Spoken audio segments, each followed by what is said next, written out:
Boa noite a todos aí no Brasil. É com grande alegria e uma honra estarmos mais uma vez aqui reunidos no Clube de Leitura. A convidada de hoje é a Monja Reishin. Ela está ainda em um evento, mas daqui a pouco ela deve chegar para estar conosco. Portanto, eu vou começar a leitura do capítulo e assim que ela chegar, ela faz os comentários. Muito obrigado a todos, sejam todos, todas bem-vindos. Hoje vamos ler o capítulo 6 do Denkoroku, Os Anéis da Transmissão da Luz, o capítulo que trata de Mishaka Daiyosho. Antes de ler o capítulo, eu vou abrir com o verso de abertura dos sutras, né, dos ensinamentos. Mujo Jin Jin Mi Myo Yaku Senman Gonam Sogu Gakon Kenmon Tokujuji Range Nyorai Shinjitsugi Mujo Jin Jin Mi Myo Yaku Senman Gonam Sogu Gakon Kenmon Tokujuji Range Nyorai Shinjitsugi Mujo Jin Jin Mi Myo Yaku Senman Gonam Sogu Gakon Kenmon Tokujuji Range Nyorai Shinjitsugi. O Dharma incomparavelmente profundo e infinitamente sutil é difícil de encontrar mesmo em milhões de kalpas. Agora nos é dado vê-lo, ouvi-lo e compreendê-lo, que possamos profundamente clarificar os ensinamentos do Tathagata.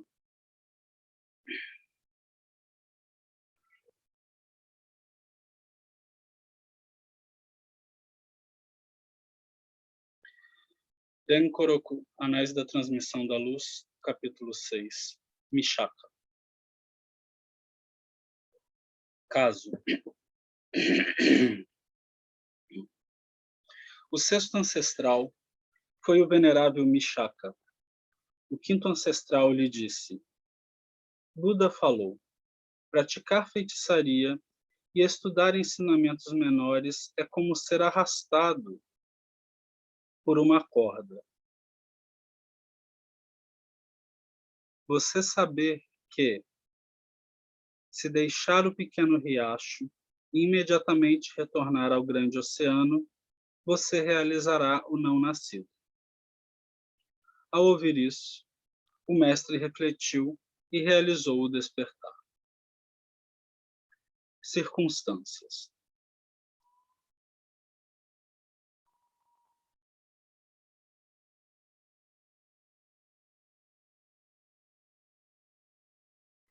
O mestre era uma pessoa da Índia Central e foi líder de 8.000 feiticeiros. Uma vez, enquanto conduzia seus seguidores, ele respeitosamente prestou reverências ao venerável Daitaka, dizendo: Em vidas anteriores, ambos nascemos nos céus de Brahma e encontrei o feiticeiro Atisha, e dele recebi o caminho da feitiçaria. Você encontrou um discípulo budista que possuía os 10 poderes e aprendeu a praticar meditação. Depois disso, nossos caminhos kármicos se separaram e 6 éons se passaram desde que cada um seguiu seu próprio rumo. O venerável Daitaka respondeu: tantos éons separados, quão verdadeiro. Agora, você deve abandonar o falso e retornar ao verdadeiro, e assim entrar no veículo da iluminação. O mestre disse: em tempos antigos, o feiticeiro Ashita fez uma previsão dizendo: depois de 6 éons, você encontrará um antigo colega e realizará o fruto do estado de não contaminação. Agora, eu o encontro. Não é este meu karma? Eu humildemente lhe peço que me libere da delusão. O venerável lhe conferiu a saída da casa, a ordenação plena, e cheios de orgulho, os outros feiticeiros, a princípio, resistiram em seguida, mas o venerável Daitaka mostrou grandes poderes sobrenaturais que inspirou a assembleia de feiticeiros a buscar o despertar e o sair de casa. Assim, as 8.000 pessoas da assembleia de feiticeiros se tornaram 8.000 monges. Foi nesta ocasião que o venerável Daitaka pronunciou as palavras: Buda disse que praticar feitiçaria e estudar o pequeno é como ser arrastado por uma corda. Ao ouvir isto, o mestre refletiu e realizou o despertar. E aí vamos ao Teisho, que são as palavras de mestre Keizan sobre o caso e sobre as circunstâncias. Ainda que vocês estudem feitiçaria e aprendam a prolongar sua vida, ou mesmo que possam comandar os mais maravilhosos poderes sobrenaturais, ainda assim só poderão conhecer 80.000 éons no passado e 80.000 éons no futuro. Não terão discernimento de nada antes ou depois disso. Ainda que cultivem transes meditativos e cheguem ao estágio de nem percepção nem não percepção, infelizmente nascerão no reino celestial de não percepção e se tornarão um ser celestial, com longa vida. Neste caso, apesar de se livrar deste corpo físico, ainda terão o funcionamento da consciência kármica condicionada. Desta forma, não poderão encontrar um Buda e não poderão realizar o caminho. E quando os méritos dessa consciência kármica condicionada se exaurirem, cairão no inferno de Aviti, de sofrimento incessante. Isto é como ser preso e arrastado por uma corda. No final, não há capacidade para encontrar liberação. Antes de os praticantes do pequeno veículo realizarem o primeiro estágio do fruto, o segundo estágio do fruto, o terceiro estágio do fruto e o quarto estágio do fruto, e se tornarem pratica-budas, isto ainda é cultivar corpo e mente. Ainda é praticar o caminho em termos de delusão e despertar. Por esta razão, aqueles que atingem o primeiro estágio do fruto se tornam bodhisattvas apenas depois de 80.000 éons. Só então despertando a mente Bodhi pela primeira vez. Aqueles que atingem o segundo estágio do fruto se tornam bodhisattvas depois de 60.000 éons.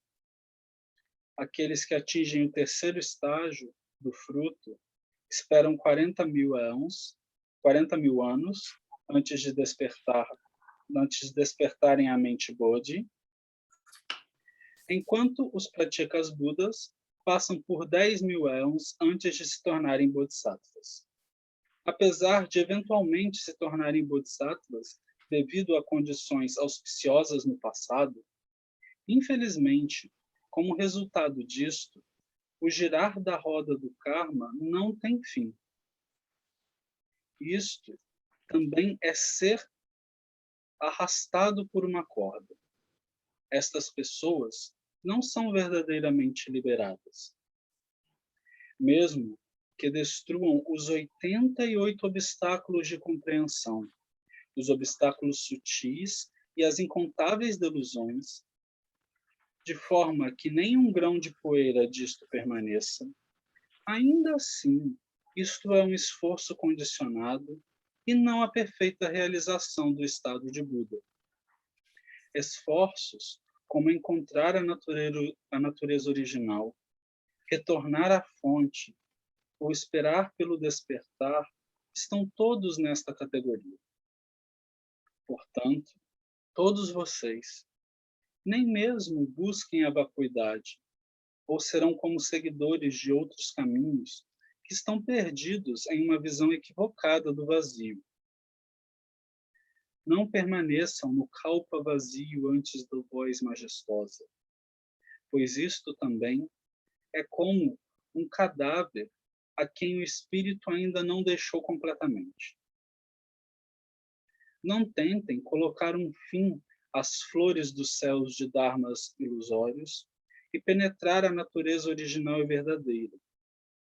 Isso, em vez de ser eficaz, os coloca na categoria de sábios que eliminaram a ignorância e realizaram o caminho do meio. Isto é dar origem a nuvens onde não há nuvens.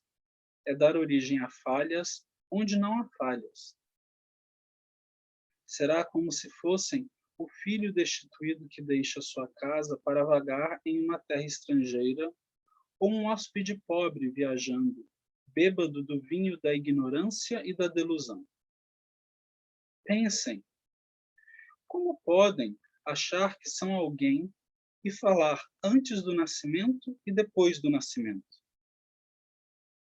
De que passado, futuro ou presente podem ter consciência? Sempre assim, por vastos kalpas, sem nenhuma discrepância. Do nascimento à morte, é sempre assim. No entanto, a menos que experimentem intimamente uma vez, serão deludidos pelos sentidos e seus objetos, e não conhecerão este eu. É como não ver o que está bem à sua frente. Desta forma, não entenderão a origem de seu corpo e mente, e a fonte das miríades de fenômenos, dos dharmas. Sem razão, tentarão eliminar uma coisa e sem razão buscar outra. Assim, obrigam os Budas a aparecerem no mundo e forçam os mestres ancestrais a compassivamente conferirem seus ensinamentos. Mas ainda que eles nos ajudem ensinando desta maneira, vocês ainda estão deludidos por seu próprio conhecimento e por sua própria visão, dizendo que não sabem ou não entendem.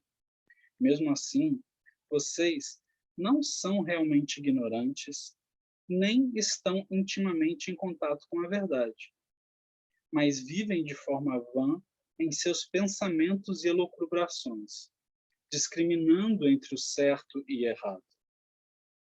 Vocês não percebem que quando alguém chama, vocês respondem, e quando alguém aponta, vocês seguem? Isto não acontece através do julgamento discriminatório ou um esforço consciente, mas do mestre dentro de vocês. Este mestre não tem face nem características corporais. No entanto, ele nunca para de se mover. Por causa disto, esta mente surge e é chamada de corpo. Quando o corpo aparece, os 4 grandes elementos, os 5 agregados, miríades de poros e os 360 ossos se juntam, e vocês são um corpo. É como uma joia que emana luz ou um eco que segue ao som. Do nascimento à morte, nada lhes falta e não tem nada em excesso. Com um tal nascimento e morte, apesar de nascer, o nascimento não tem começo. Apesar de morrer, a morte não deixa traços. São como ondas surgindo e desaparecendo no oceano, não deixando marcas. Apesar de as ondas desaparecerem, elas não vão a lugar nenhum, porque o oceano é o que é. Ondas pequenas e grandes surgem e desaparecem. Sua mente também é assim. Ela se move sem cessar, e desta forma aparece como pele, carne, ossos e medula. Ela funciona como os 4 grandes elementos e os 5 agregados. Também aparece na forma do florescer do pêssego e do verdejante bambu. Realiza o despertar na forma de atingir, do caminho e do despertar da mente. Divide em sons e formas e é diferente nas maneiras de ver e ouvir. Dividindo e dividindo, ela mesma nunca é separada. Aparecendo e aparecendo, não é limitada por características físicas. É como um fantasma exercendo artes mágicas, como um sonho produzindo toda a espécie de imagens. Apesar dos inúmeros reflexos em um espelho mudarem de maneiras infindáveis, é sempre o mesmo espelho. Se não perceberem isso, mas em vão cultivarem a feitiçaria, estudando um assunto menor, não há nenhuma esperança de liberação. Todos vocês não estão presos. Então, como podem ser liberados? Delusão e despertar são originalmente inexistentes. Vocês estão livres de aprisionamento e liberação desde o princípio. Não é isto não nascido? Não é isto o grande oceano? Onde podem existir quaisquer pequenos riachos? Terras tão numerosas quanto os grãos de areia, ou infinitos montes de poeira, são todos o oceano do universo. Riachos no vale, cachoeiras e rios são todos o vivo girar do oceano. Desta forma, não há pequeno riacho a ser abandonado, nem nenhum oceano a ser alcançado. Sendo assim, todas as dificuldades de Mishaka foram embora por elas mesmas. Seus antigos pontos de vista desapareceram, ele abandonou a feitiçaria e deixou sua casa.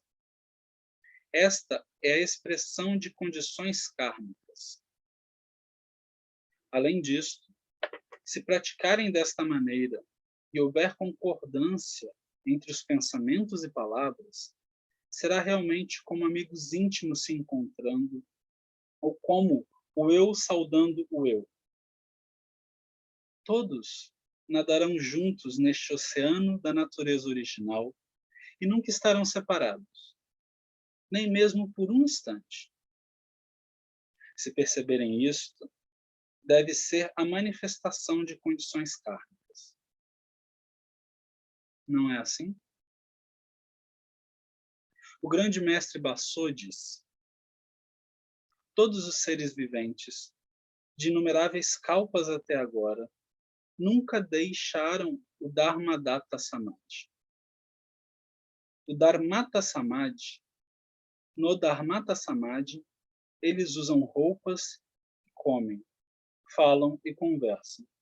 O funcionamento dos 6 sentidos e todas as atividades são o próprio Dharma. Ouvindo isto, não pensem que os seres existem dentro do Dharmata, ou que o Dharmata contém os seres. Dizer Dharmata, ou seres, é como dizer água e ondas. Assim, podemos usar as palavras como água e ondas, mas como pode haver diferença? Esta manhã, eu gostaria de clarificar esta história com um humilde verso. Grande Assembleia, vocês gostariam de ouvi-lo? E aí, mestre Keizan segue com o verso.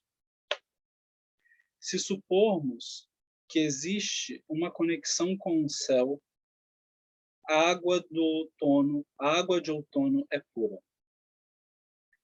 Mas, e quanto a nebulosidade da lua em uma noite de primavera?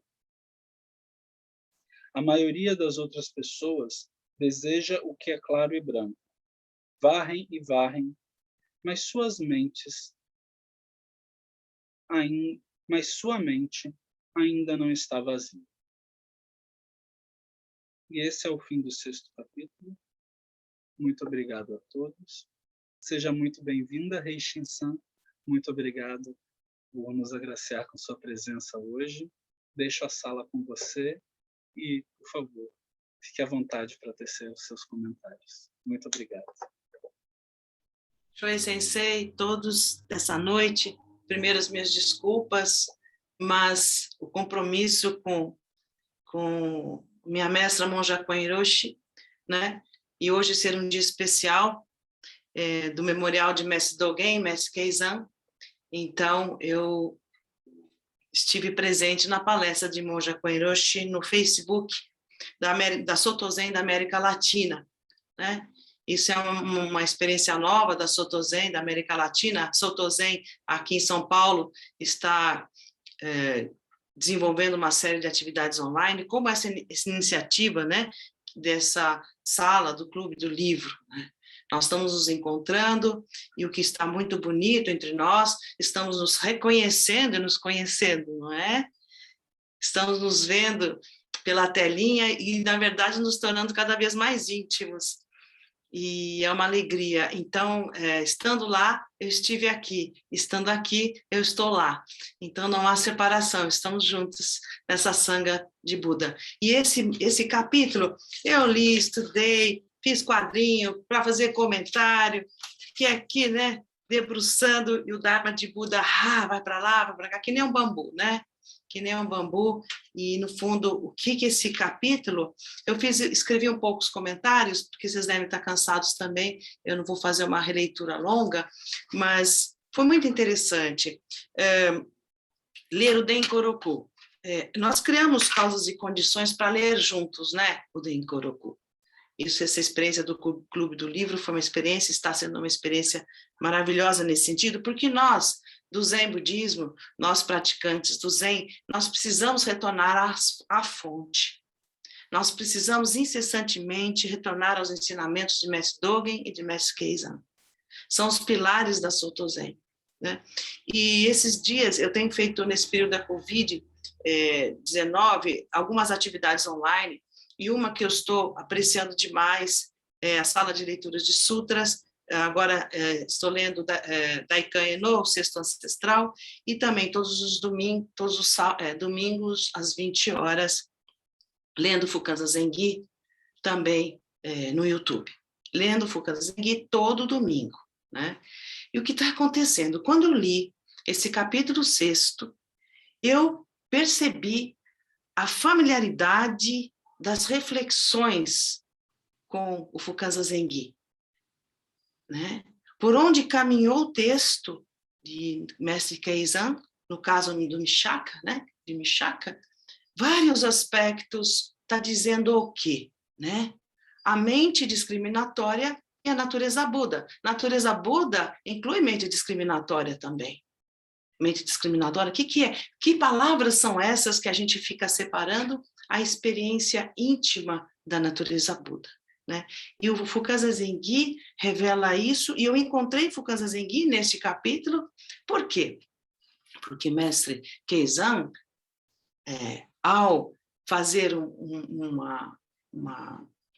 o Denkuroku é resultado de um realinhamento da linhagem, né? Mestre Keizan percebeu muitos desvios, né, entre os monges nas orientações que escapavam às próprias orientações de Mestre Dogen. Então, Mestre Keizan, com esse olhar de cuidado, de atenção, fez um trabalho de resgatar a linhagem e os ensinamentos de Mestre Dogen e, obviamente, os ensinamentos de Shakyamuni Buda, tirando as distorções que estavam ocorrendo à época. Mas eu prefiro ler um pouco o que eu escrevi, senão eu gostaria de seguir um fio de pensamento com vocês, depois a gente estamos abertos para as perguntas, né? Como tem sido assim. Então, se me permitem, eu vou ler um pouco o que eu pontuei ao depreender desse texto, né? Durante a leitura do capítulo 6, identifiquei os ensinamentos de Mestre Dogen. Como eu falei, estou lendo o Fukan Zazen aos domingos, e o Fukan Zazen é o diapasão de uma orquestra, né? Os músicos são os praticantes Zen. O Fukan Zazen é a base do Zazen, né? Shikantaza, que é a base da Soto Zen. Então, o Fukan Zazen é o diapasão de uma orquestra. Os músicos somos nós, os praticantes do Zen. As palavras de Mestre Dogen ressoam, alinhando a nossa prática. A mesma coisa o Denkuroku, né? O Denkuroku é resultado desse alinhamento quando o Mestre Keizan, ao observar desvios de entendimento na Soto Zen, buscou garantir o verdadeiro ensinamento na linhagem da Soto Zen, tendo por base os ensinamentos de Mestre Dogen e a compreensão do Dharma. Os ensinamentos de Shakyamuni Buda são transmitidos pela Soto Zen de maneira peculiar, quebrando pensamentos cartesianos, dualistas, desconstruindo pensamentos deludidos. Essa é a questão da feitiçaria que eu vou falar, que eu achei o máximo, né, dos feiticeiros. Então, vejam, gente, nós somos uma tradição zen budista, nós não estamos numa tradição tibetana, Theravada, estamos numa tradição zen budista, do zen da Soto Zen. Nós temos uma característica de ensinamento dos ensinamentos de Buda, como ensinaram os ensinamentos de Shakyamuni Buda. Existe uma preciosidade na Soto Zen, e nessa que eu chamo ultimamente pedagogia, né, da Soto Zen, pedagogia do Zen, que a gente precisa perceber. E a pedagogia é justamente um processo de desconstrução de pensamentos dualistas, cartesianos, que nós somos super formados, né? A nossa alfabetização, a gente só caminha por esse veio, né? Do pensamento discriminatório, conceitos, né? Aí você lê o Sutta do Diamante, que fala apenas palavras, aí o Zen trabalha assim. E justamente essa forma do Zen, aí que eu fui na hora no Fukan Zazen, que eu até separei aqui, só um minutinho. Fukan Zazen, aqui, onde é que está? Então, como eu disse, os ensinamentos de Shakyamuni Buda, pela nossa forma de passar, quebra os pensamentos cartesianos, né? E era extremamente desconcertante. Aí no Fukan Zazen eu pensei justamente esta frase, né? Além do mais, é impossível para a mente discriminatória, por isso que os feiticeiros ou as pessoas que estão os bruxos, né? Que estão nessa linha, não saem desse círculo deludido, né? Esse círculo condicionado. Ele diz assim: além do mais, é impossível para nossa mente discriminatória compreender como os Budas ancestrais do Dharma comunicaram a essência do Zen a seus discípulos com levantar de um dedo, com uma vara, jogando uma agulha ou batendo com um martelo de madeira, ou como eles transmitiram a iluminação com levantar de um roço, de um punho, ou de um bastão, ou por meio de um grito. Então, toda a nossa linguagem, a linguagem da Soto Zen, tem uma forma de transmitir os ensinamentos de Buda, em que a gente acessa diretamente natureza Buda e percebe natureza Buda como onda e oceano, como foi lido aqui. No Denkuroku, os despertares assim revelam. Aí vem Mestre Keizan, mostrando os exemplos de despertares, né? E nós, praticantes do Zen, da Soto Zen, precisamos ficar atentos a esses ensinamentos. E os ensinamentos do Daikoroku não estão nas palavras, mas como se transita o caminho do despertar. Nesse texto 6, Michaka, as reflexões também de Daikan Eno, que é o sexto ancestral no Japão. Daikan Eno também, né? Se desde o princípio nada existe, não há espelho, não há árvore, onde a poeira pode se assentar? Quer dizer, ausência de substancialidade. Ausência de substancialidade. Então, eu percebi nesse texto um fio coerente, familiar, de sentidos que nos faz constatar a importância de não nos desviarmos dos ensinamentos dos nossos mestres ancestrais. Eu senti um puxão de orelha nesse capítulo 6, né? Eu percebi que diz, escuta, como é que estão os seus estudos? Como está a sua prática? Como é que está o seu zazen? Eu vou uma linha de condicionamentos, né? De rede de condicionamento que não sai dessa roda, ou eu percebo isso como Michaka percebeu e despertou. Eu vou dizer para vocês mais, não há carreira solo na Soto Zen. Muitos monges, até mesmo leigos, recebem os preceitos ou monges e saem e se descolam das orientações dos mestres ancestrais e muitas vezes caminham repetindo ensinamentos que não são os ensinamentos de Metsu Dogen e Metsu Keizan. Por isso o esforço, Shobogenzo é livro de cabeceira. Daikoroku são os exemplos concretos com a compaixão, a compassividade, o coração compassivo de Mestre Keizan, nos alinhando, escuta, onde você está colocando o seu movimento do despertar, né? Que acontece pelo Zen de forma, como o Daikan Eno fala, né? Imediata. Zazen é vida cotidiana, Zazen é prática, é iluminação. Bom, deixa eu avançar só mais um pouquinho. Os selos da mente, né? A lei da causalidade, o não-eu, são compreendidos e devem sempre ser lembrados em nossa mente, formando o nosso ponto de vista correto, transformando nossos pensamentos, palavras e ações. Assim, o Dharma é transmitido de geração em geração, na transmissão face a face. Então, nós, digo carreira solo, nós temos total liberdade de abrir templos, temos total liberdade de abrir espaços de prática, de realizar atividades online, mas o que estamos falando, o que estamos refletindo? Basicamente, a não substancialidade de tudo que existe, e que tudo que existe é natureza Buda. A prática dos feiticeiros significa, né? Exercer a prática do poder sobre o imponderável. Feiticeiro é assim, o pensamento mágico, já falava até Paulo Freire, né? O feiticeiro tem aquele pensamento mágico, segundo pontos de vista deludidos, carregado de pressupostos e visualiza resultados deludidos, um ciclo incessante, né? Uma codependência amarrada pela visão errônea de substancialidade e busca do controle da realidade por meio do pensamento mágico. Somos carregados de pensamento mágico, né?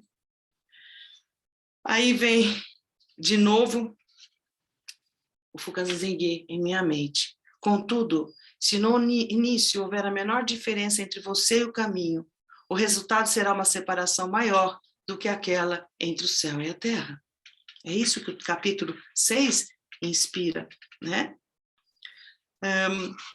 Concluindo, o capítulo 6 mostra as contradições ou as visões equivocadas nas práticas que também nós nos apegamos. Shobogenzo, o olho do tesouro do verdadeiro Dharma, mostra como o mestre Dogen ensina. O Daikoroku, a coerência e a harmonia dos nossos ancestrais nessa herança de consanguinidade, né? Nós seguimos uma consanguinidade de ensinamento e assim nós temos, e os mestres vêm aqui nos ensinar constantemente. Por isso que é importante estarmos sempre sendo orientados por verdadeiros mestres e mestras. Eu digo a vocês vão até achar, não há o que inovar ou ser moderno ou antigo ser diferente ou igual. Como alguma tradição que você escute, o novo budismo, né? O budismo moderno. O budismo moderno, eu escuto, tem uma tradição dizendo isso, um budismo moderno. Eu acho que não há o que inovar, ou ser moderno ou antigo, ser diferente ou igual. Nós, seguidores do Zen, temos uma grande responsabilidade de preservar cuidadosamente a mente Buda, que é outra recomendação do Fukanzen Zengi. Como os antigos, né, preservaram com tanto cuidado a mente Buda. E nós precisamos preservar a mente Buda com cuidado, para que a gente não desvie e vá para outras delusões, né? Vai criando delusões e a gente sai desse processo de perceber a natureza Buda em tudo que existe em nós, sem separação, sem nada, somos natureza Buda. Sinceros praticantes, Zen, não se espantem com o verdadeiro dragão e não percam tempo apalpando apenas uma parte do elefante, né? Que também está lá. Nessas leituras do Denkoroku, estejamos atentas à nossa prática e sensíveis ao caminho de nossos ancestrais. Mestre Keizan recebeu a ordenação de Kohun Ejo, o sucessor direto de Mestre Dogen, junto com Tetsuki Kai. Mestre Keizan se dedicou com coração compassivo e determinado. Resgatou a linhagem, destacou os exemplos por meio do Denkoroku, abriu templos, acolheu a comunidade do entorno com esse coração amoroso, a mãe da Soto Zen. Como sucessores legítimos, cuidemos para ter a visão correta de nossa prática e transmitir o verdadeiro Dharma. Estar perto de um verdadeiro mestre, uma verdadeira mestra, nos ajuda a caminhar em nossa prática. A Sangha budista se apoia e protege o Dharma. O clube do livro é Sangha Buda. Então, eu realmente fiquei muito sensibilizada com esse capítulo, porque ao ler o capítulo, eu identifiquei familiaridade de sentidos de todos os textos que eu venho lendo, especialmente o Fukanza Zengi, especialmente a plataforma, né, o Sutra da plataforma e todos os sutras. São os ensinamentos sendo ditos e essa coerência, né? Essa coerência de que a gente tenha realmente a memória, sempre lembrando os ensinamentos de Buda e como isso nos transforma para termos, como diz aqui o texto, uma experiência íntima. Essa experiência íntima, no final do capítulo 6º, que ele começa, alguém chama, vocês respondem, alguém aponta, vocês seguem. Isso não acontece por meio do julgamento discriminatório. Quer dizer, o que acontece que nos chama e que percebemos e não dá nem tempo de pensar, analisar ou refletir. É isso, experiência Buda e Zazen é esse portal. É isso um pouco que eu refleti e desculpe chegar dessa forma, assim. Boa noite. Boa noite, muito obrigado, querida, suas palavras sempre muito generosas. Muito obrigado por seu carinho e dedicação. Eu abro agora para as pessoas, por favor, fiquem à vontade para fazerem perguntas sobre o texto e para conversarem com Rei Shin-san.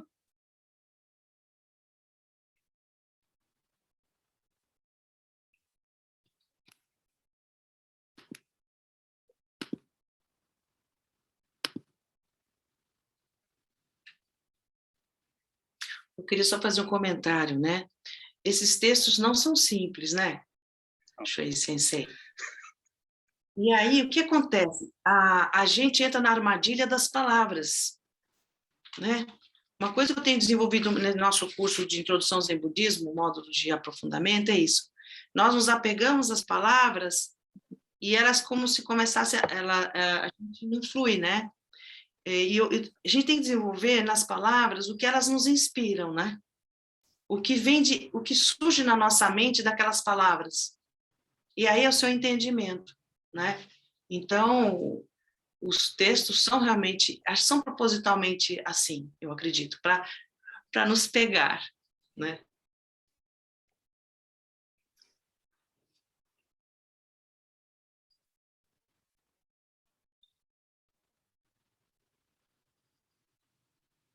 Sim, sim.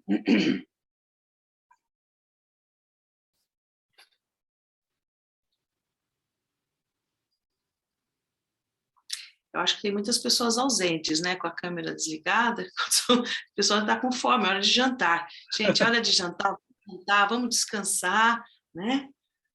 E acho que é por aí, um pouco. Não palavras, não é.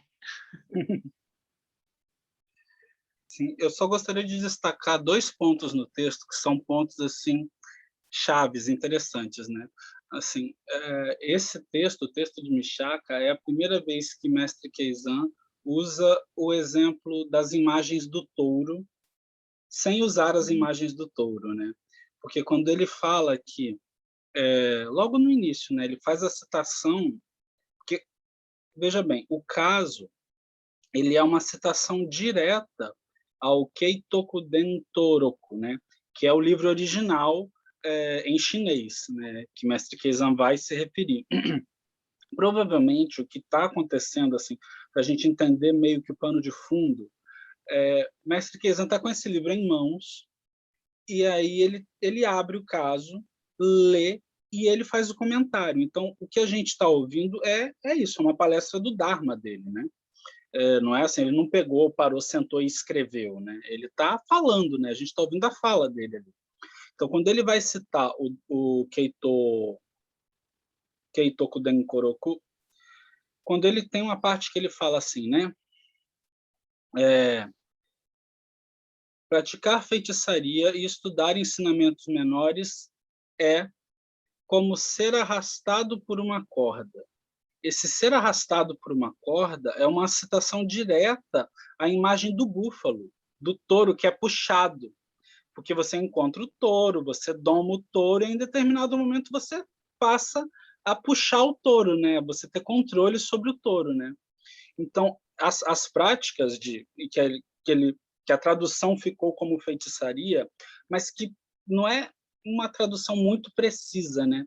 Porque o que ele está se referindo aqui é a arte dos imortais.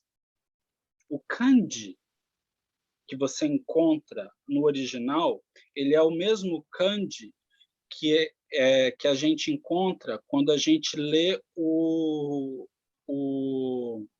Sandokai, logo no início, fala Shikudodai Sen. É esse Sen. Esse Sen seria feiticeiro, mas poderia ser imortal, como pode ser também eremita. Então, são todas as artes relacionadas às pessoas que são feiticeiros, imortais, eremitas. E essa galera aqui do Michaka, eles, se eu não me engano, é mestre Michaka que vem dos Himalaias. Tem uma referência disso em algum lugar. Então, ele é dessa galera que gosta dos batuques, né? Mas Nossa, brincadeiras. uma espécie de Isso, xamãs. isso, exatamente, exatamente. A palavra xamã talvez seja uma palavra até mais apropriada do que feiticeiro no contexto em português, né? Porque em português a gente tem o peso da palavra feiticeiro, da palavra feitiçaria, por conta da nossa tradição judaico-cristã, que traz um peso de negatividade para essas palavras e que, na verdade, não é negativo, né? É apenas mais um caminho possível, né? Então, isso é um ponto que eu gostaria de deixar assim, registrado, que é quando ele diz aqui, né, que é como ser arrastado por uma corda, ele fala disso, né, que esses possíveis que são possíveis caminhos, eles não são o caminho do Buda Dharma, né? Eles não têm os 3 selos, né, as 3 bases, né, que tornam o ensinamento de Shakyamuni Buda distinto dos outros ensinamentos, né? Que é a impermanência, a insatisfatoriedade e qual é o terceiro selo, gente? Impermanência, insatisfatoriedade, não eu, né? E anatta, né? Que essas são as características dos ensinamentos de Shakyamuni Buda. Então, aqui mestre Keizan está se referindo exatamente a isso, né? E aí mais para frente,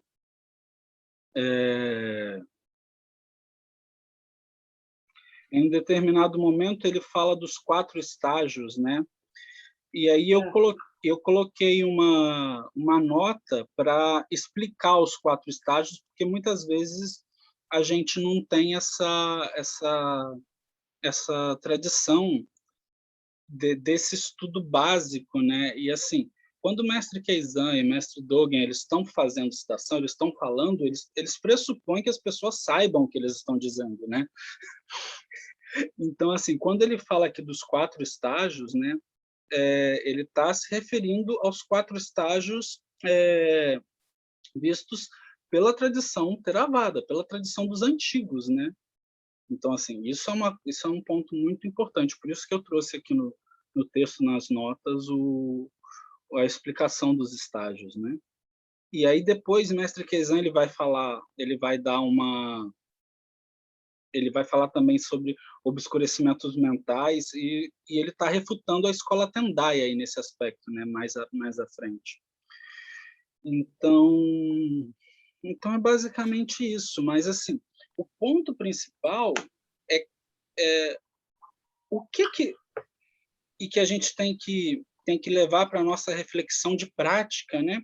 O que faz mestre Michaka realizar o despertar, né?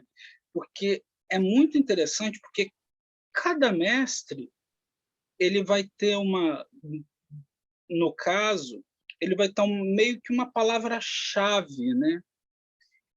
Então, quando a gente vê no original tá assim: ao ouvir isto, o mestre refletiu e realizou o despertar. Essa palavra refletiu aqui é a palavra-chave, né? Porque ele já tinha um entendimento de como o mundo funciona, de como esse samsara funciona. Afinal, ele era um feiticeiro, né? Ele era um xamã. Ele sabia como a natureza se portava. Só que ele ainda não tinha realizado essa percepção clara, né? E aí quando o mestre Daitaka dá uma sacudida nele, né? Que é isso que acontece, que a gente vê nesses relatos que a gente vai acompanhar ao longo desse semestre e talvez semestre que vem. Mas é essa sacudida que esse mestre dá nesse discípulo, né? É esse quebrar esse condicionamento padrão, quebrar essa mente, esse funcionamento deludido da mente, né? Então, ele fez com que o quinto patriarca, né, da Itaca, ele faz com que mestre Michaka reflita, né? Então, meu velho amigo, né? Reflita sobre esse caminho que você está vivendo, né? Isso era mais um ponto que eu queria trazer para nossa reflexão.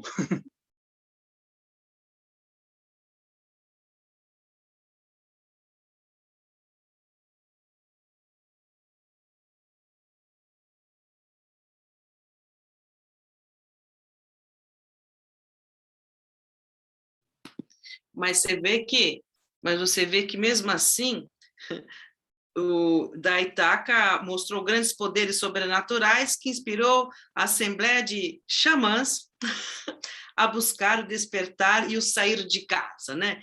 Vamos ver, vamos cá para nós, né? Mesmo os meios expedientes do Sutra da Flor de Lótus. Ele deu um jeitinho, isso que eu acho que aí que foi na hora, eu fui direto no Fukan Zengi, quando fala: tão pouco este assunto pode ser compreendido através de poderes sobrenaturais. Mestre Dogen fala, né? Ou uma visão dualista de prática e iluminação. Zazen é a prática além dos mundos, subjetivo e objetivo. Quer dizer, enfim, até essa coisa de práticas espirituais, nós não podemos, né, fazer magias, essas coisas, o Mestre Dogen cortava mesmo, nada disso, né? Mas da Itaca, ele usou algum recurso que eu fiquei curiosa para saber que tipo de poder sobrenatural ele usou. Fiquei curiosíssima, né? Mas eu não achei nenhum rodapé de página para a gente descobrir. Mas o que quer dizer? A gente tem uma mente livre, uma mente criativa, e a gente cria mesmo expedientes para os despertares, né?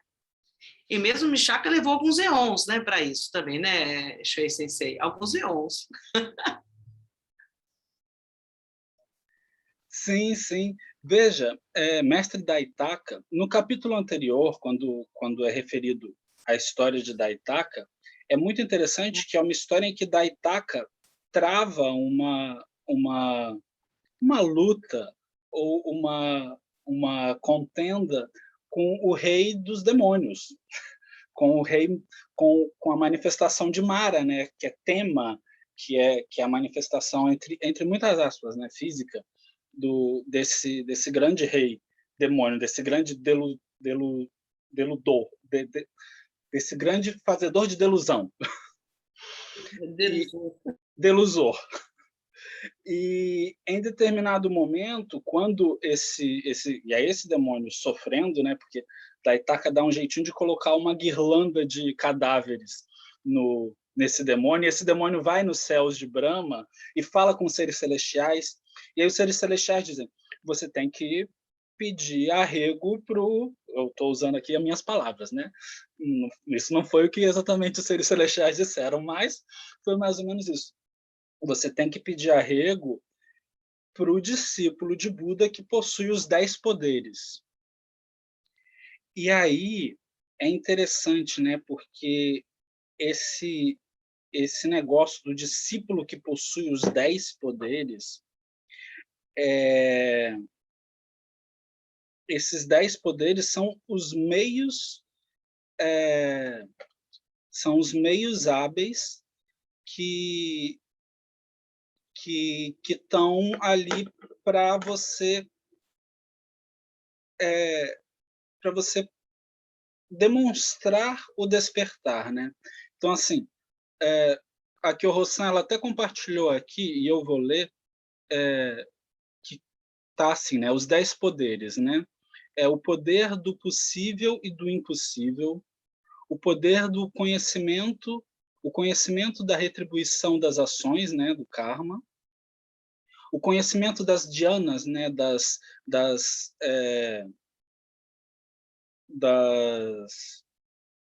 Dos aprofundamentos em meditação, né? Dos aprofundamentos em dhyana, né? São 4 dhyanas, né?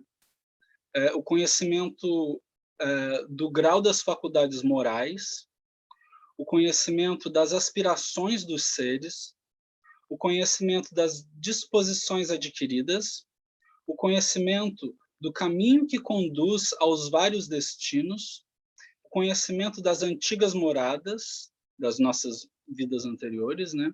O conhecimento da morte e do renascimento, e, por fim, o poder da destruição das impurezas, dos kleshas, né? Do que faz a gente perceber o mundo como dual, né? Então, assim, esses são os 10 poderes que são manifestos por Daitaka, né? Então, assim, provavelmente Daitaka se usou de um dos poderes para conversar, para dar um olé nos xamãs, né? Eu acho que a palavra xamã é melhor do que feiticeiro, né? Você tocou num ponto legal de tradução. Eu vou dar uma interiorizada nisso. Muda substancialmente, porque o xamã ele trabalha com as energias telúricas, a energia da terra, né? É outra compreensão. Então não existe bom, ruim, certo ou errado, né? Como ele se comunica. É um caminho, só que é um caminho, né? Com algumas, sei lá, não conheço bem, mas não é por aí, segundo os ensinamentos, né? Não sei. Pode até ser, né? Saber. Agora eu vou mudar todo o texto a partir disso. Ai, ai.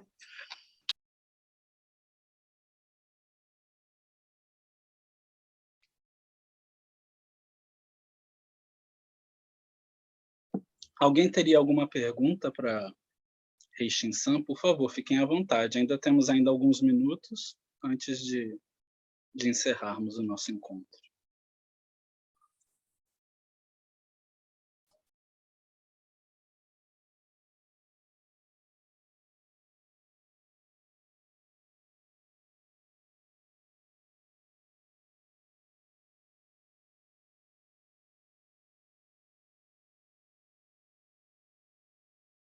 Shuei-san, Sim. eu não me aguento, né? E eu falei em off com ele assim, Shuei-san, eu não vou tretar, porque eu já estou tretando demais com a Abade Bertino Fuka Zazengi das quintas.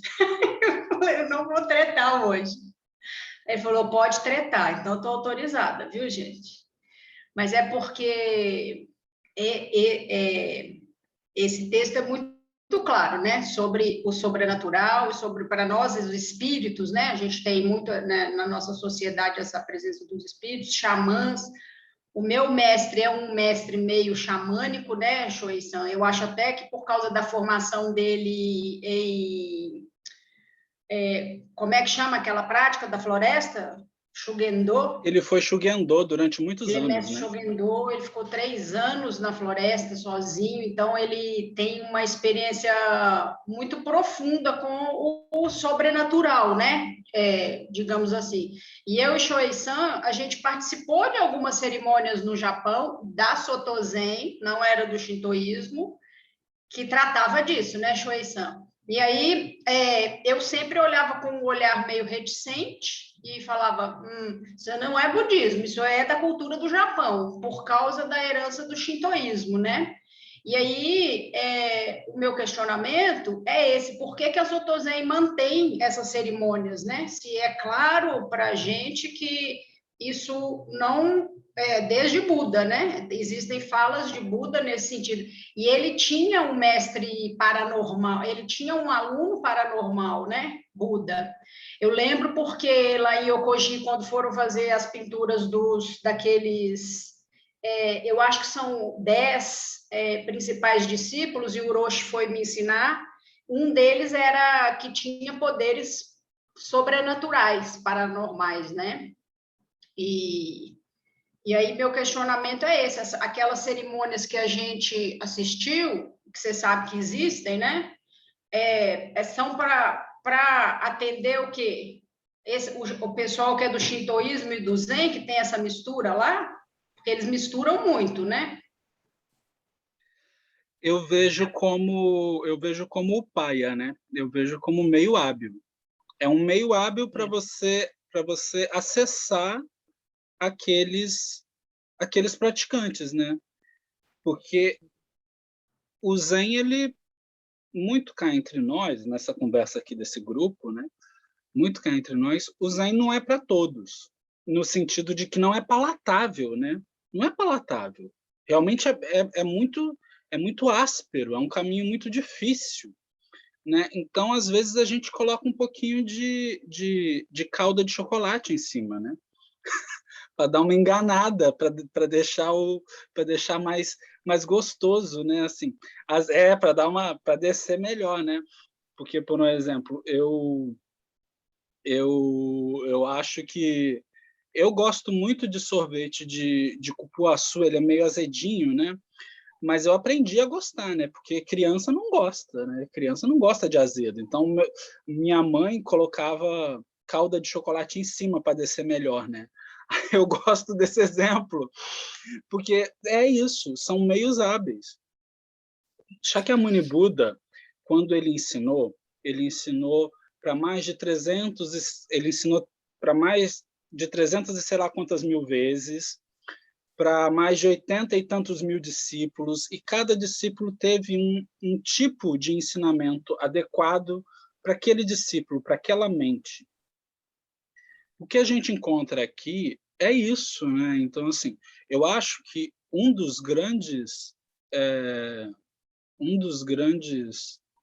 atributos, virtudes de Mestre Keizan foi isso, foi tirar o Zen da montanha e levar o Zen para o povo.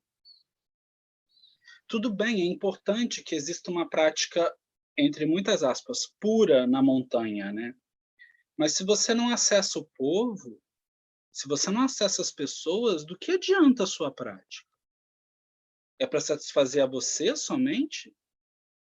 Essa é a reflexão que eu trago e essa é a reflexão que Mestre Keizan trouxe. Mestre Keizan, ele está em Yokoji, que é um mosteiro nas montanhas. É maravilhoso. Quem tiver oportunidade, vá. Inclusive, o Abade de Yokoji, Yashikiroshi, é um grande mestre, é um mestre realizado, né? Que é professor de Kyoho-san. Mas Mestre Keizan, quando ele funda a Sojiji numa cidade portuária e ele funda a Sojiji no meio da cidade, indo no movimento contrário ao que os mestres Zens propunham. que é você fundar um mosteiro nas montanhas, em um local reservado, para ter, entre muitas aspas, paz e tranquilidade. Mestre Keizan, não, vamos lá no meio do porto, no meio da cidade, vamos levar isso, né? Vamos colocar esses ensinamentos à disposição. Inclusive na arrumação dos edifícios. Mestre Keizan troca a ordem. Ele coloca a sala de palestra do Dharma mais acessível para os leigos. Porque na configuração, entre muitas aspas, tradicional, o mosteiro ele é configurado como se fosse um corpo, o corpo de Buda, né? E aí o coração do mosteiro é a sala de Buda, é o Butsudan, onde fica a imagem principal de Buda Shakyamuni. E acima, onde é a cabeça, é onde fica a sala do Dharma, que é onde é ensinado, que é onde é dada a palestra. O que Mestre Keizan fez é colocar essa sala de palestra do lado. Então, quando vocês vêm aqui em Sojiji, por exemplo, o Daisodo, que é a sala onde ocorre as palestras do Dharma, onde ocorrem as cerimônias maiores, ela está meio que do lado do Butsudan. Ou seja, as pessoas, porque os leigos eles só conseguiam ir até o Butsudan, né? Para venerar a imagem principal. O que Mestre Keizan faz é colocar acessível para as pessoas poderem ouvir as palestras, né? E isso é um grande ponto na nossa ordem, que assim, é saber usar os meios hábeis. Então não é que a feitiçaria seja ruim ou boa, né? Que esse xamanismo shintoísta seja ruim ou bom, que esse xamanismo hindu seja ruim ou bom. Porque até mesmo quando a gente profere um mantra, isso é hindu, né? Isso é da tradição védica.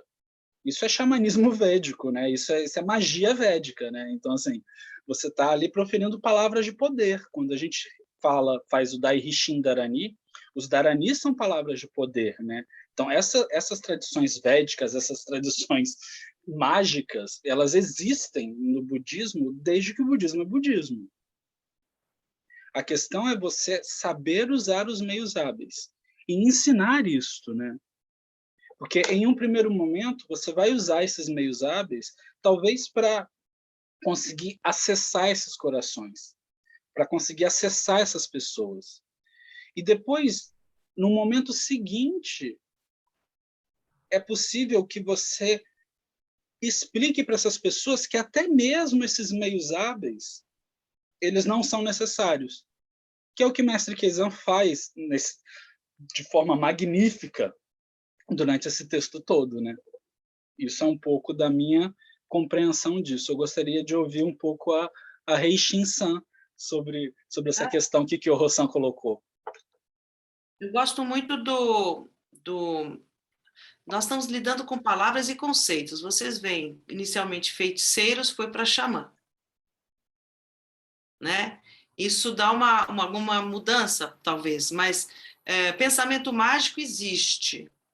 Ou um pensamento meio expediente, né? Como a casa em chamas, na Sutra da Flor de Lótus. Houve um meio expediente, o pai chamando, as crianças estavam tão entretidas, vocês vão ter um brinquedo maior aqui fora, né? São, sim, meios expedientes. A questão é como lidamos com esses meios expedientes, o que fazemos com isso. Essa é a questão, né? Sim, a Sotozen, eu assisti uma cerimônia maravilhosa de uma concha no templo, não sei se eu confundo o Daihozan, é um templo grande, que tem muito shintoísmo lá, que eles vão com a concha no meio da mata, vão levar oferta lá. Onde é? Como é que chama? Eu fui lá. Daiyuzan. Daiyuzan. Eu estive em Daiyuzan. Eu tenho fotos de Daiyuzan. Inesquecível. A gente assistiu uma cerimônia à noite. Um monge vestido, com a cabeça coberta, um outro monge tocando a concha. Uma coisa assim, arrepiava, né? E aí o monge subiu na floresta levar o alimento, né? Para uma entidade, né? Protetora do templo, né? E aquilo tocou. Gente, são linguagens que Jung falaria, mexe com arquétipos profundos em nós, né? Então, são meios experientes, você não se pode apegar a ele. O problema não é isso, é o apego. É tornar isso substancial, é tornar isso fixo. O problema é o que fazemos com isso. Eu acho que as linguagens, Umbanda, Candomblé, todas essas tradições afro, elas são uma linguagem maravilhosa para mostrar o salgado do oceano. Tudo isso é linguagem do salgado, do sal do oceano. E sal é apenas um nome, oceano é apenas um nome, né? Tudo é nome. O que nós estamos falando aqui? Da natureza aguda, das coisas manifestas. Agora, como você vai descrever isso? Você usa os recursos culturais, e todos falam uma linguagem que tentam traduzir aquilo que não sabemos, né? Então, eu não vejo que preconceito nenhum, a gente tem que ter a mente aberta e ver como é que as pessoas se expressam. A questão é, nesse expressar e me relacionar, o que eu torno fixo, o que eu dou substancialidade. A questão está aí. É quando você dá substancialidade e aí você se separa, você e aquilo. Aí você, né, foi para outro caminho. E o Mestre Keizan, Joaquim. Mestre Keizan, ele pegou o shintoísmo como... Ele trouxe, como fala, o japonês fala que é budista, mas coração shintoísta, né? Nas entradas dos templos, você tem aquelas representações. Quer dizer, isso dá o quê? A energia de tudo que existe. Não fique na imagem, não fique na representação, mas o que quer dizer? São a energia chique, né? A energia de tudo que existe, representada por estátuas, imagens, palavras, ritos. Então, nós temos que atravessar a tudo isso e perceber o que isso está sendo comunicado por meio dessa linguagem, e não criar territórios, né? Quebrar isso, justamente. Eu acho que a coisa pega nisso. Tem uma pergunta aqui do Celso, é isso? A sanga dos 8 seguidores teve o despertar simultâneo ao mestre? Ou seguiu por reconhecê-lo como tal? Eu acho que são as duas coisas ao mesmo tempo. Não sei, Shuei Sensei. São as duas coisas ao mesmo tempo. A gente não tem um medidor de despertar, né? A gente não tem um medidor... Sabe aquelas agulhinhas elétricas? Despertou! Não tem. E o despertar é além tempo, gente. Não é linear. Se ele despertou, pode ser que os 8.000 despertaram antes. E ele despertou porque os 8.000 despertaram antes. Pode até ser isso. Estamos conectados, intersomos com tudo que existe, né? Acho que é por aí. Eu gostei dessa pergunta e eu pensei alto aqui com vocês também. Não foi produzida, não foi insight. Eu acho que é por aí mesmo. É por aí mesmo. É isso. Eu queria... Posso falar ou escrevo? Eu Pode falar. Direito, então vou falar. É muito interessante tudo isso, né? Assim, ficam tantas perguntas, tantas questões, mas uma coisa me toca profundamente, que é, nós temos tantas coisas, nós temos que seguir ali, nós temos que fazer isso, nós temos que não ter essa mente dual, nós temos isso. É fato que esse é o caminho, mas acho que a questão que fica para mim é isso mesmo, Shuei-san, que você está colocando, né? Assim, até te agradeço, está sendo tão bom de escutar, Shuei-san, tenho que declarar isso. Eu acho que como que a gente vai acessar, nós, com a função de praticantes, né, desse caminho, como que a gente vai acessar o coração de uma pessoa? É verdade que tem a parte dela, né? Mas se eu for pensar como o cérebro vai constituindo memórias, porque nós não podemos tirar isso, fingir que nós não somos biologia também. Eu penso assim, nós temos uma biologia de construção de coisas. Então, nós temos muitos desafios que vão desde trabalhar tudo isso da memória. A gente tem coisas demais, mas a questão para mim, assim, sempre para aí, sabe, assim, quais meios hábeis que um praticante pode usar, né? Porque o problema é acessar o coração de alguém, não é motivar ninguém. Eu acho que motivação, ela fica muito vulnerável às emoções, sabe? Eu acho, mas assim, como que a gente vai acessar uma consciência? Como é que já acessar esse coração? Eu não tenho nenhuma resposta, só estou aqui compartilhando e estou achando ótimo, né? Assim, o aprendizado com todos. Mas eu acho que essa colocação sua, Shuei-san,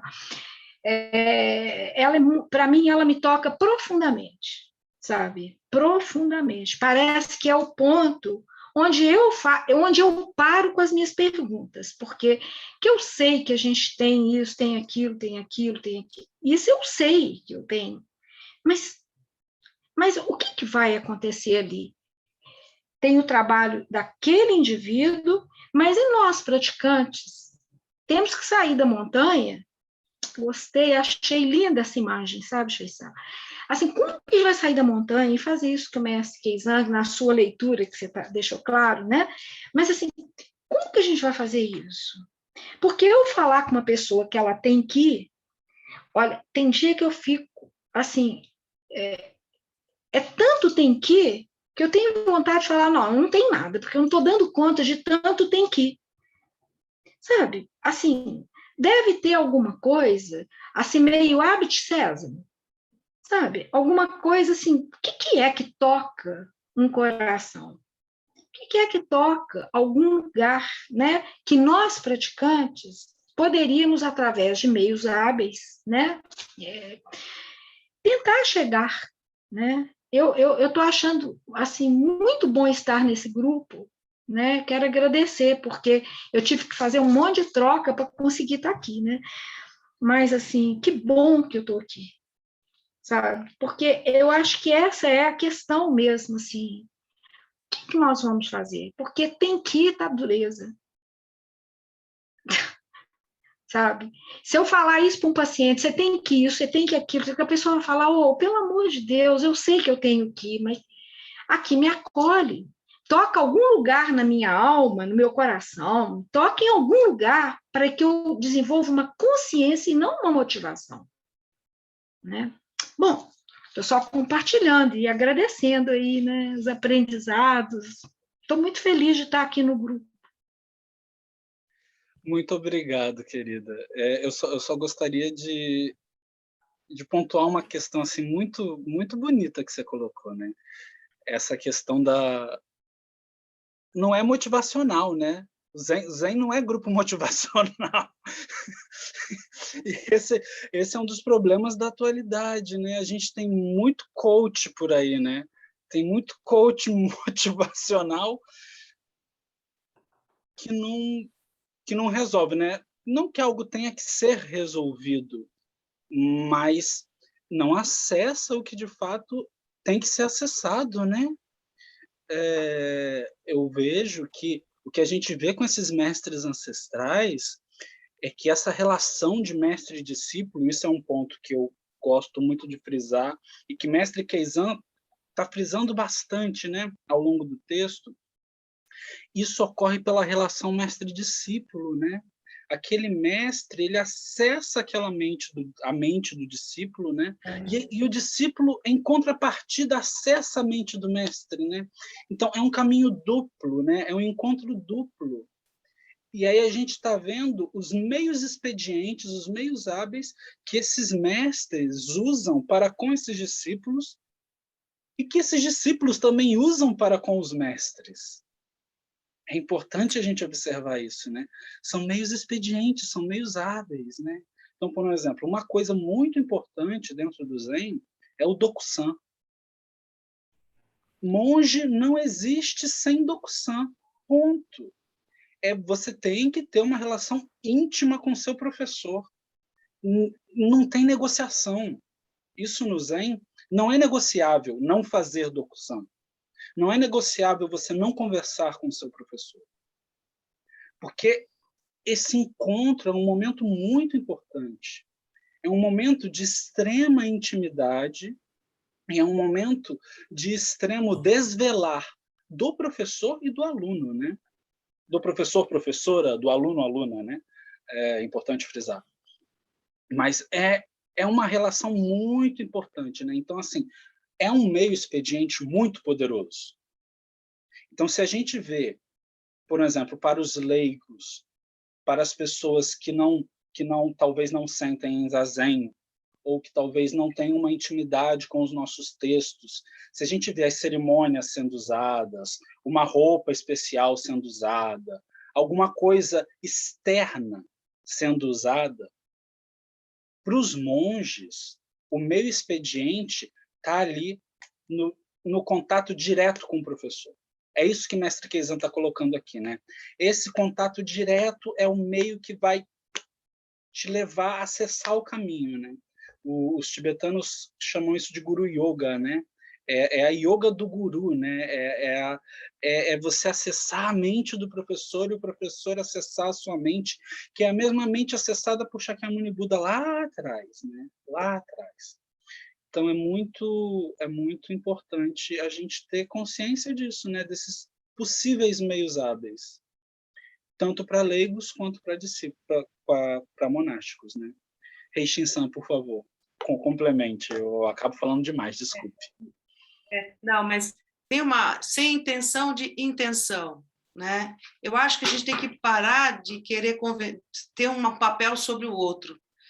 Somos praticantes do Zen, do budismo, monges, nós não temos que convencer ninguém, não temos que converter ninguém, isso é um pensamento... Eu sou um pouco contrária, que a gente tem que ajudar alguém, tem que ir ao encontro. Não gosto desse pensamento. Como o Paulo Freire falou, né? Agora falou uma gravação que ele fez 100 anos, comemorar os 100 anos, ele torce que a justiça chegue antes da caridade. Foi tão forte essa expressão dele, quer dizer, mas enfim, eu acredito assim, sem intenção nem intenção. Se nós vivemos o Dharma, fazemos as nossas práticas, vivemos em contentamento, com coerência da nossa vida, sem pensar em mostrar para os outros, sem pensar que eu tenho uma função, uma missão, uma atividade, mas mostrar nesse coração sincero a minha prática, a minha atividade, assim, natural, não mostrar para que mude, mostrar para que seja melhor. Quem sou eu para julgar o outro, né? Quem sou eu para dizer que ele não é iluminado? Todos são, um dia vai se tornar Buda, como se diz uma vez, mas eu também um dia talvez. Mas, enfim, essa coisa de a gente ter uma missão, uma função em relação ao outro, eu acho que a gente tem que cortar.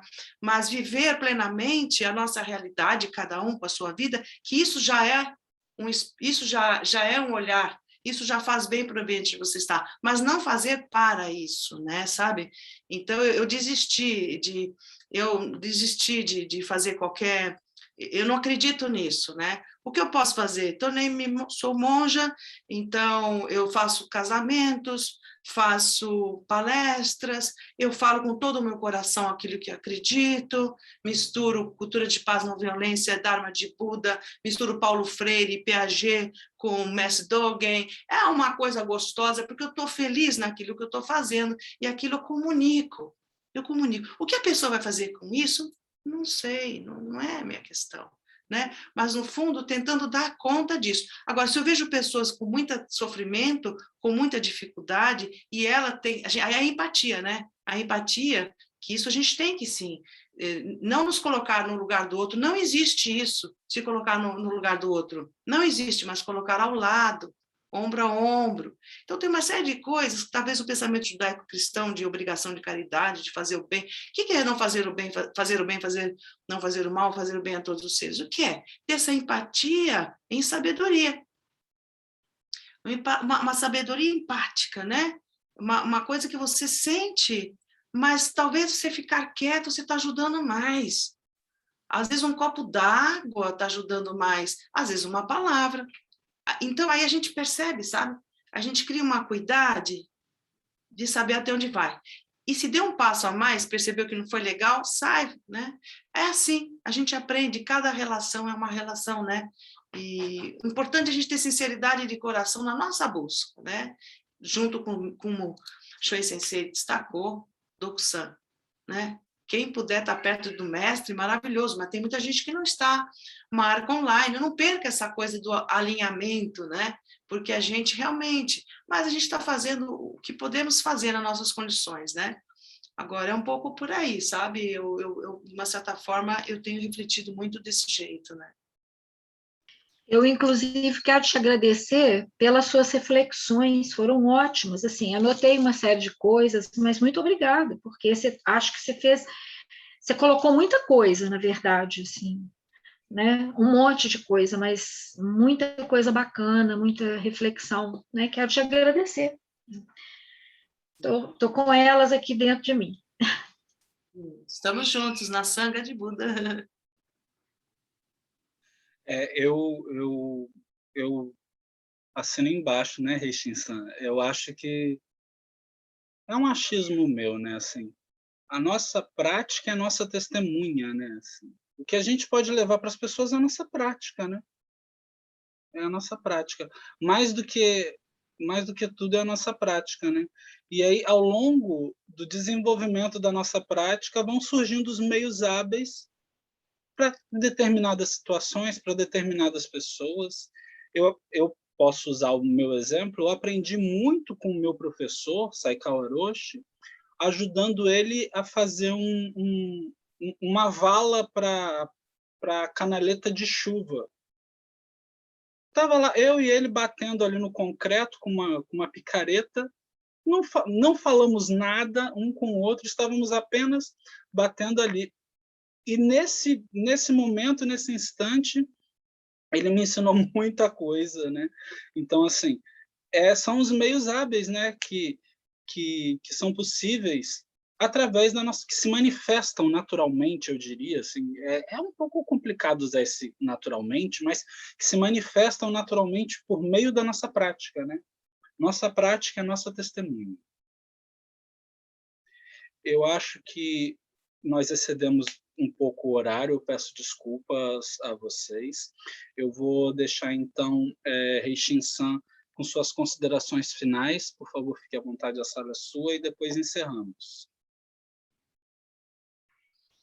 Que os méritos de nossa prática se estendam a todos os seres e que possamos todos e todas nos tornar um caminho iluminado, o caminho da mente clara e lúcida em sabedoria e compaixão. Apreciemos a nossa vida, apreciemos, porque cada segundo é um grande aprendizado. Estejamos juntos, juntas, nos ajudando, né? Companheiros de prática, juntos. É isso. Obrigada pela oportunidade a todos vocês.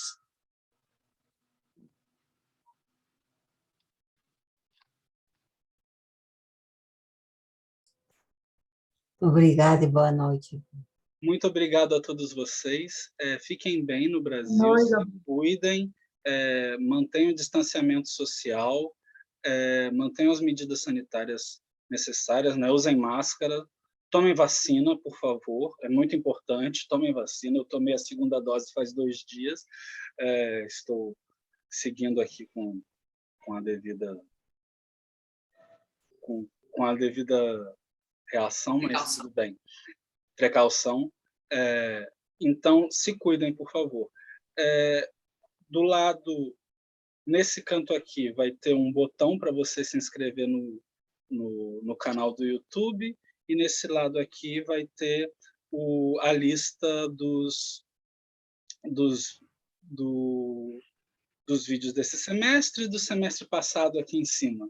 Eu ainda estou aprendendo a usar, então estarão aqui. Muito obrigado a todos. Fiquem bem.